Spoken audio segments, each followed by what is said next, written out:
සංගීත ස්වර සමාධියක දැහැන් ගතවන්නට සඳකඩ පහනක කැටයම් ඔබලා දෙසැම්බර් මාස 21 වන සෙනසුරාදා හැන්දෑවේ 6:30ට අපේ කාලයේ සංස්වරයක පරමානන්දය විඳින්නට ගව්වක් ඉහළක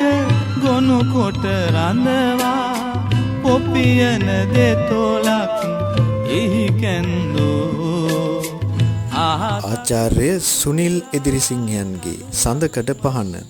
හදවතින්ම සංස්පර්ශ කරන්නට ඔබ එන්න මීගමුවේ ආවේ මරියා ශ්‍රවණාගාරයට.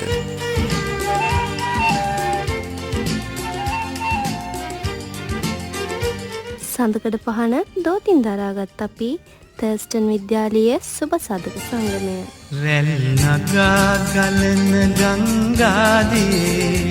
මං වසා දමනු හැකි දෝකේ